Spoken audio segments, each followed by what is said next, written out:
Hello दोस्तों, स्वागत है आपका आज की नई क्लास में। कल की जो क्लास थी उसमें जो क्वेश्चन कराए थे, उम्मीद है सबने अच्छे से कर लिए होंगे। आज की क्लास स्टार्ट करते हैं अगले क्वेश्चन से, जिसका जो खंड बैक है दूसरे क्वेश्चन का क्वेश्चन नंबर है 6। ठीक है। और क्वेश्चन में दिया हुआ कि निम्नलिखित आंकड़ों से बहुलक ज्ञात कीजिए। बहुत ही आसान क्वेश्चन है बहुलक ज्ञात करना।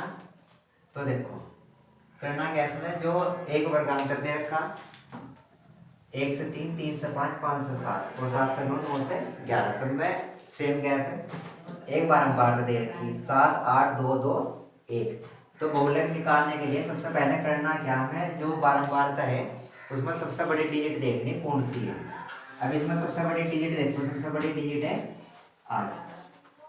तो जो सबसे बड़ी डिजिट होगी वो वैल्यू होगी F1 की। उससे जो ठीक पहली संख्या है 7, वो वैल्यू होगी F0 की। और उसके ठीक बाद की जो वैल्यू होगी वह F2 की होगी।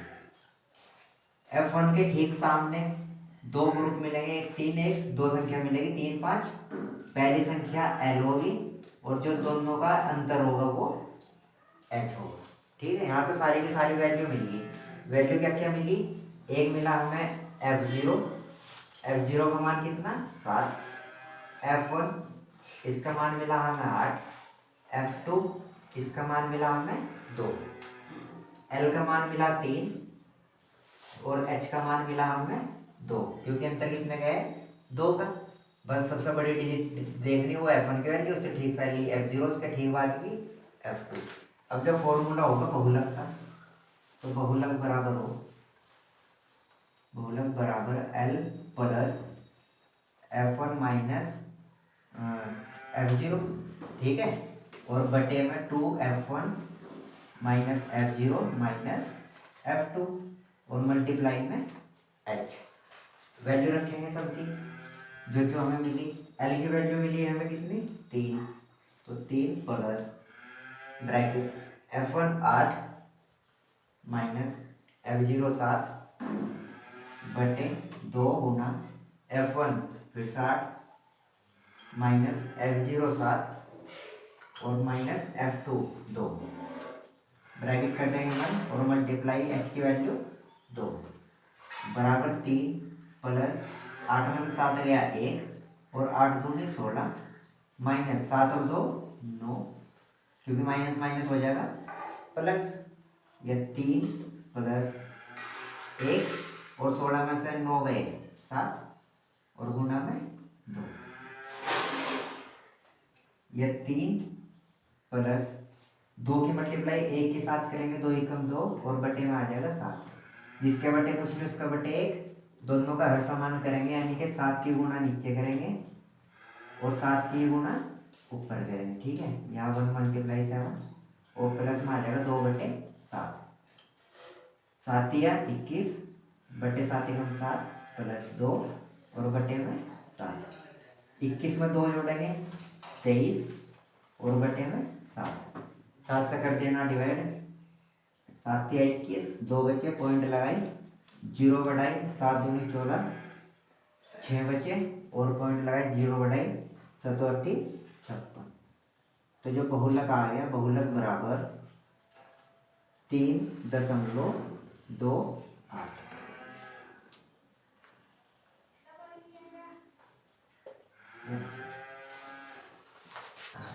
अगला क्वेश्चन है क्वेश्चन नंबर 3 का अथवा वाला। ठीक है, जो तीसरा नंबर है उस पर स्टार है, स्टार का मतलब सिलेबस से बाहर है, करना नहीं है।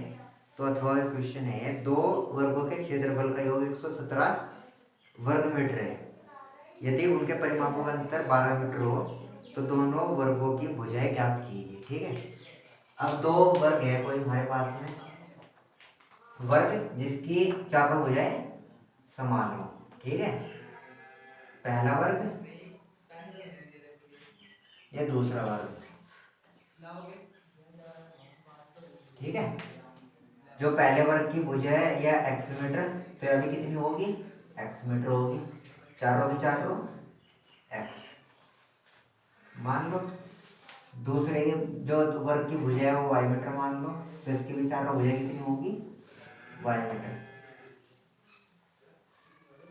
अब जो पहले वर्ग का क्षेत्रफल है, पहले वर्ग का क्षेत्रफल है, क्षेत्रफल पहले वर्ग का वो हो जाएगा लंबाई गुना चौड़ाई, लंबाई गुना चौड़ाई, यानी कि लंबाई भी x चौड़ाई भी x, तो क्षेत्रफल हो जाएगा x का स्क्वायर।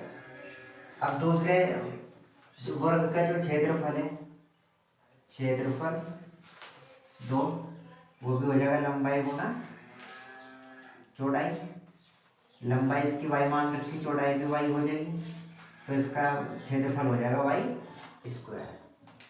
ये तो निकल गया क्षेत्रफल। अब एक दे रखा ना परिमाप, परिमाप क्या हो भाई, परिमाप हो सभी भुजाओं का योग, परिमाप बराबर हो सभी भुजाओं का योग, ठीक है। तो इसकी सभी भुजाएं 1 2 3 4x, तो इसका परिमाप हो जाएगा 4x, परिमाप बराबर 4x। इस वाले वर्ग का जो क्षेत्र वो परिमाप है वो हो जाएगा 4y, ठीक है। पहले वर्ग का क्षेत्रफल x स्क्वायर और परिमाप 4x, दूसरे वर्ग का क्षेत्रफल हो जाएगा y स्क्वायर, परिमाप हो जाएगा 4y। अब उसने कहा कि वर्गों के क्षेत्रफल का योग, यानी कि इन दोनों का योग, यहां देखिए क्षेत्रफल का योग, योग बराबर हो जाएगा x का स्क्वायर प्लस y का स्क्वायर, क्षेत्रफल का योग बराबर दे रखा 117, समीकरण नंबर 1। यहाँ तक कोई प्रॉब्लम नहीं।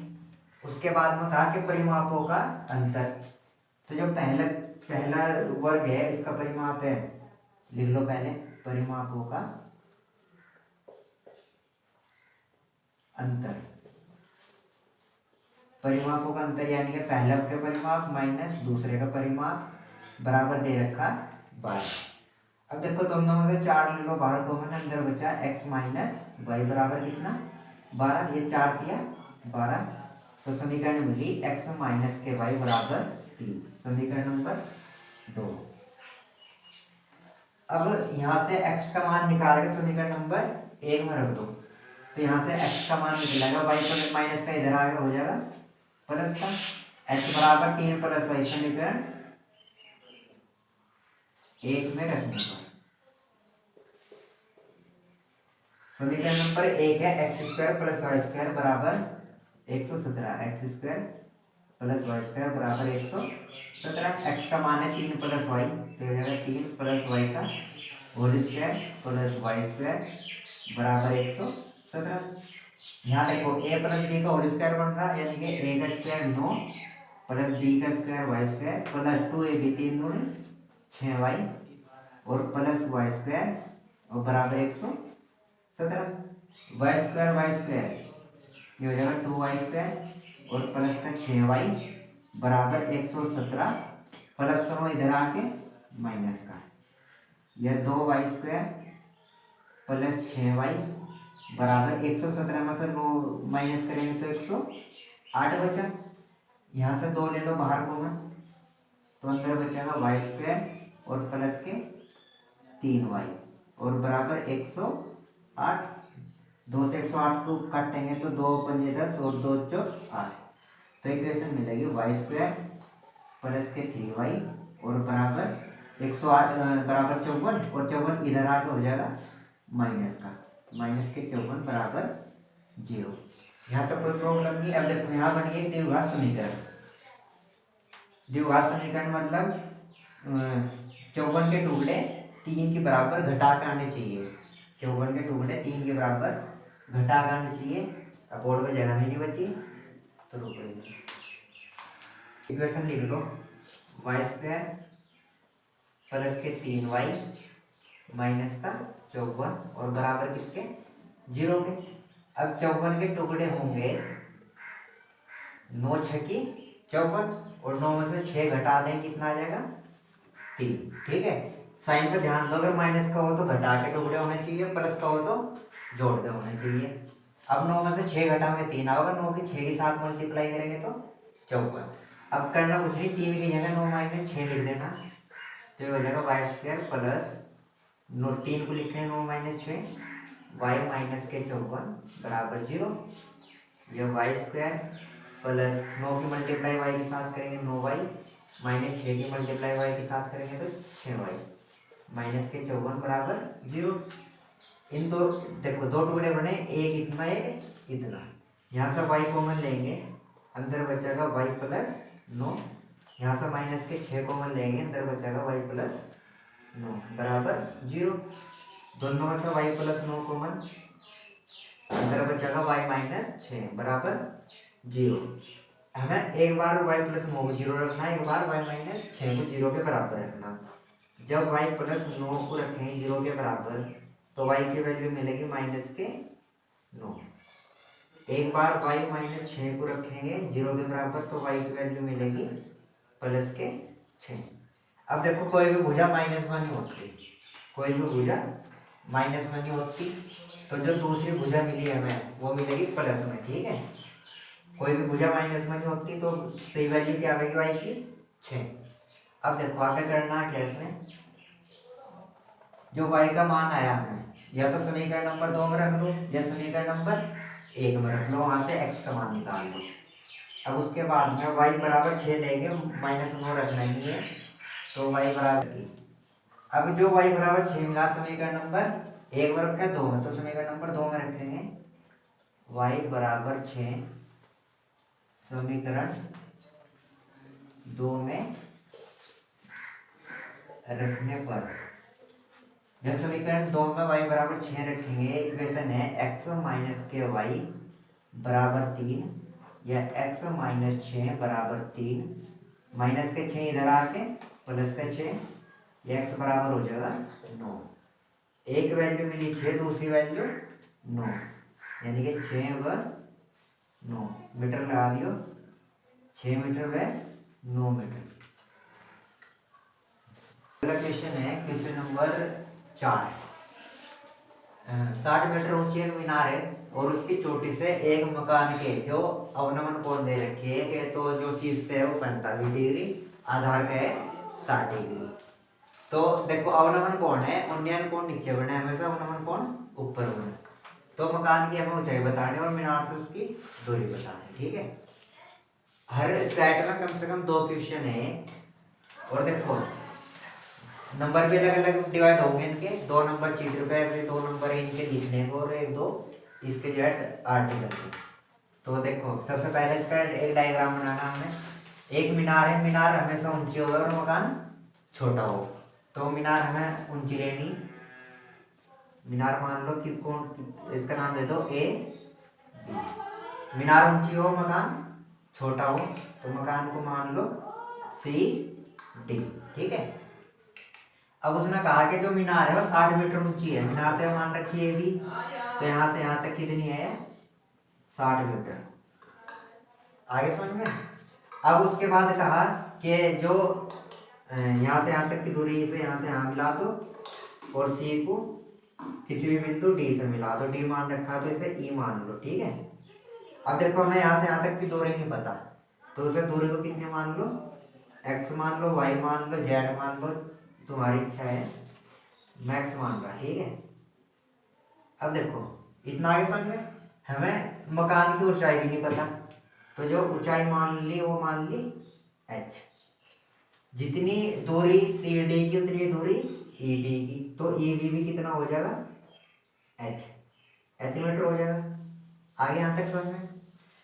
अब जब इतनी दूरी h है और पूरी की पूरी 60 है और मुझे चाहिए ए ई, तो मैं क्या करूँगा, पूरी ए बी में से ई बी माइनस कर दूंगा तो ऊपर ऊपर की मिलेगी हमें। पूरी है 60, इतनी है h, तो 60 में से h घटा दो, ऊपर ऊपर की आ जाएगी, ठीक है। तो जो दूरी मिली हमें ए ई वो मिली 60 माइनस h। यहाँ तक कोई प्रॉब्लम नहीं।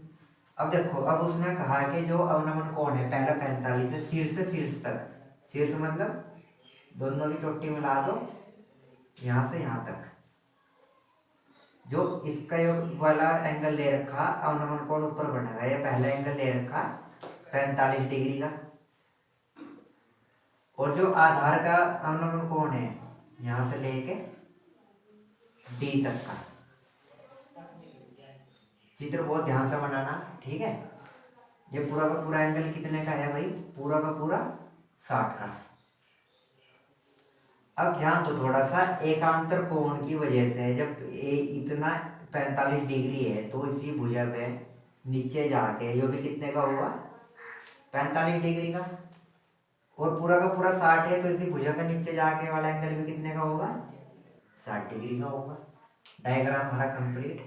अब दो त्रिभुज मिले हमें ए ई सी और त्रिभुज ए बी डी, ठीक है। हमें एक्स की दूरी बतानी और हमें एच की दूरी बतानी। अब देखो सबसे पहले लेना कौन सा त्रिभुज, हमें कोई सा भी ले लो, त्रिभुज ए ई सी या त्रिभुज ए बी डी, दोनों में से कोई सा ले लो। पहले त्रिभुज लूंगा ए ई सी। अब देखो त्रिभुज ए ई सी में जो 90 डिग्री के सामने की सबसे बड़ी भुजा होगी वो होगी कर्ण। तो कर्ण तो कुछ भी नहीं है, इसमें दे ही नहीं रखा। क्या दे रखा है, एक आधार दे, लंब दे रखा है, एक आधार हमने मान रखा। तो लंब को बट्टे कर तो आधार से tan थीटा मिलेगा। तब जब लंब और आधार एक साथ दे रखे हो तब क्या लेना हमें tan थीटा। tan थीटा बराबर हो जाएगा लंब बटे आधार,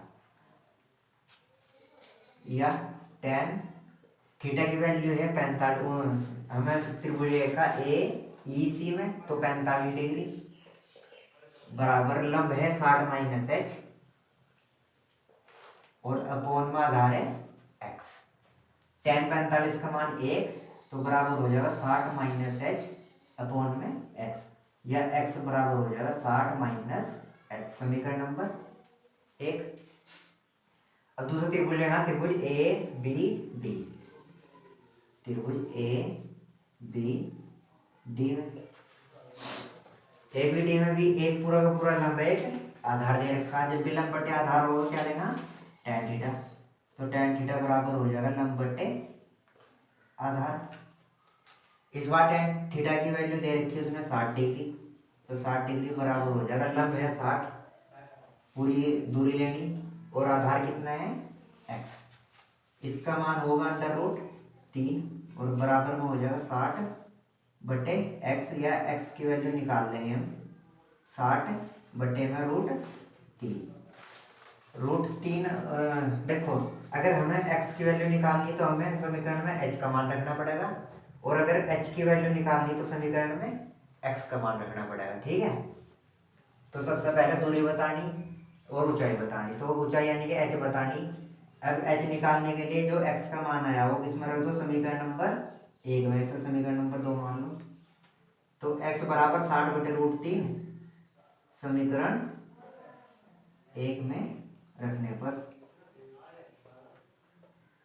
समीकरण नंबर 1 x बराबर 60 माइनस एच, तो x की जगह कितना आ जाएगा 60 बटे √3 बराबर 60 माइनस एच। √3 भाग करा इधर जाके मल्टीप्लाई करेगा, यानी कि 60 बराबर हो जाएगा 60 √3 और माइनस के h √3। h √3 इधर ले आओ प्लस का हो जाएगा, 60 इधर लेते आओ तो माइनस का। तो h √3 की वैल्यू आ जाएगी 60 √3 और माइनस के 60, दोनों में से 60 कॉमन ले लो, या h √3 बराबर हो जाएगा 60 √3 माइनस 1। √3 मल्टीप्लाई कर रहा है इधर आके डिवाइड कर रहा है, तो h की वैल्यू हो जाएगी 60 √3 माइनस 1 और बटे में √3। अब √3 की मल्टीप्लाई नीचे करो तो √3 की ऊपर की इसका परिमेयकरण करना पड़ेगा। तो √3 की नीचे मल्टीप्लाई और √3 की ऊपर मल्टीप्लाई, या h बराबर √3 के साथ करेंगे तो हो जाएगा 60 मल्टीप्लाई में आ जाएगा 3 माइनस, और √3 की 1 के साथ करेंगे √3 और 60 के साथ करेंगे तो 60 √3 और बटे में 3 की मल्टीप्लाई √3 के साथ में 3, या h बराबर 60 अंदर बचा 3 माइनस √3 और अपॉन में 3 से 60 को काटेंगे 20 बार, तो h की वैल्यू आ गई 20 ब्रैकेट में 3 माइनस √3। यहाँ से मिल गई हमें ऊंचाई, ठीक है। यहाँ तक कोई प्रॉब्लम नहीं, ठीक है। क्वेश्चन नंबर 4 का अथवा वाला क्वेश्चन है। एक 80 मीटर चौड़ी सड़क के दोनों ओर आमने सामने, ठीक है, एक 80 मीटर चौड़ी सड़क है, उसके दोनों ओर आमने सामने दो समान ऊंचाई के दो खंभे हैं, ठीक है। और जो इन खंभों के बीच सड़क के एक बिंदु से खंभों के शिखर के उन्नयन कोण कितने हैं, 60 और 30। तो खंभों की ऊंचाई और बिंदु की दूरी बतानी है हमें। अब देखो एक चित्र बनाना शुरू में। चित्र में कहा कि हमने एक 80 मीटर चौड़ी सड़क है, ठीक है। तो यहाँ से यहाँ तक मान लो सड़क है हमारे पे कितनी, 80 मीटर, और इसके दोनों ओर समान ऊंचाई के, यानी कि दोनों ओर कितनी ऊंचाई के, समान ऊंचाई के दो खंभे हैं। इसे मान लो ए, इसे बी, इसे मान लो सी और इसे मान लो डी। और सड़क के किसी एक बिंदु पे, कहीं भी एक बिंदु ले लो, उससे जो इनके कोण बन रहे हैं दोनों खंभों के, एक का 30 डिग्री है, एक खंभे का 60 डिग्री है। तो एक तो हमें इसकी ऊंचाई बतानी नहीं पता, तो उसे मान लो h। समान ऊंचाई के तो इधर का खंभा भी कितने का हो जाएगा, h मीटर ऊंचा हो जाएगा। अब देखो पूरी सड़क तो 80 की है हमें पता, लेकिन जो बिंदु A B C D E है, अब यहाँ से यहाँ तक नहीं पता, यहाँ से यहाँ तक नहीं पता, तो B और E को मान लो x मीटर, तो ई डी कितना हो जाएगा, 80 माइनस x मीटर। भाई पूरी की पूरी 80 है, इतनी दूरी तो x मीटर है, तो इतनी क्या आ जाएगी, 80 माइनस x, पूरी में से इतनी कम कर दो तो ई डी की वैल्यू आ जाएगी, ठीक है। डायग्राम पूरा हो गया। अब देखो चित्र में दो त्रिभुज मिले, ए बी ई और सी डी ई। तो दोनों में पहला त्रिभुज लेंगे हम, त्रिभुज ए बी ई, त्रिभुज ए बी ई में, ए बी ई में देखो लंब बटे आधार, लंब बटे आधार यानी कि tan थीटा। तो tan थीटा बराबर हो जाएगा, लंब दे रखा h, आधार दे रखा x, ये थीटा की वैल्यू 30 है, तो tan 30 डिग्री बराबर हो जाएगा h बटे x। tan 30 की वैल्यू 1/√3 बराबर h बटे x, या x की वैल्यू आ जाएगी h√3। समीकरण नंबर 1, ठीक है। यहाँ से हमें किसकी वैल्यू मिलेगी, x की वैल्यू मिल गई, x की वैल्यू मिली h√3। अब दूसरा त्रिभुज लेंगे सी डी ई, त्रिभुज सी डी ई में, इसमें भी एक लंब दे रखा है, एक आधार, तो tan थीटा बराबर हो जाएगा लंब बटे आधार। ये tan थीटा की वैल्यू कितनी है, 60 डिग्री, tan 60 बराबर हो जाएगा h बटे, यहाँ से यहाँ तक 80 माइनस x, इसकी tan 60 की वैल्यू होगी √3, तो √3 बराबर हो जाएगा h बटे 80 माइनस x, ठीक है। या 80 माइनस x बराबर हो जाएगा h बटे √3। इतना समझ में आ गया। अब समीकरण नंबर 1 से इसे समीकरण नंबर 2 मान लो। अब समीकरण 1 से x की वैल्यू निकाल लो, यहाँ से x की वैल्यू है h√3, उसे समीकरण नंबर 2 में रख दो, तो वैल्यू मिलेगी हमें 80 माइनस x की वैल्यू h√3 और बराबर h अपॉन में √3 डिवाइड कर रहा है, इधर आके मल्टीप्लाई करेगा, तो मल्टीप्लाई एक बार इसके साथ करेंगे तो 80 √3 और माइनस के √3 की वैल्यू वो मल्टीप्लाई करेंगे तो खाली मिलेगा हमें 3, तो ये वैल्यू हो जाएगी 3h और बराबर h, 3h माइनस का इधर आके प्लस का, तो 80 √3 बराबर हो जाएगा h प्लस 3h।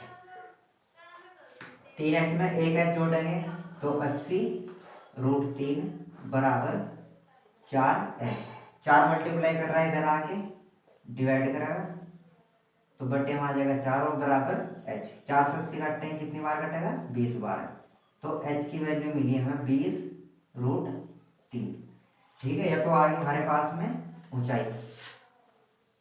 ऊंचाई कितने हैं खंभों की, 20√3 मीटर। अब बताने इनके बीच की दूरी, यानी कि B से E की दूरी और E से D की दूरी।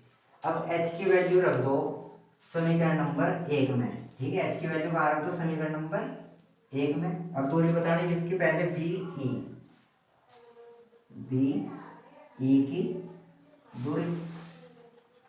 एच की वैल्यू रख दो समीकरण 1 में, एच बराबर √20√3 समीकरण 1 में रखने पर समीकरण 1 है x बराबर h√3 या x बराबर h की वैल्यू है 20√3 और मल्टीप्लाई में √3 या x बराबर 20 और गुना में आ जाएगा 3 या x बराबर 20 दिया कितने आओगे 60। तो पहली वैल्यू मिली 60 मीटर, यानी कि P से E की दूरी मिली 60 मीटर। अब निकालनी E से T की दूरी। अब बिंदु E से D की दूरी, E से D की दूरी है 80 माइनस x या 80 माइनस x की वैल्यू कितनी आई 60 बराबर 20 मीटर। ये आंसर।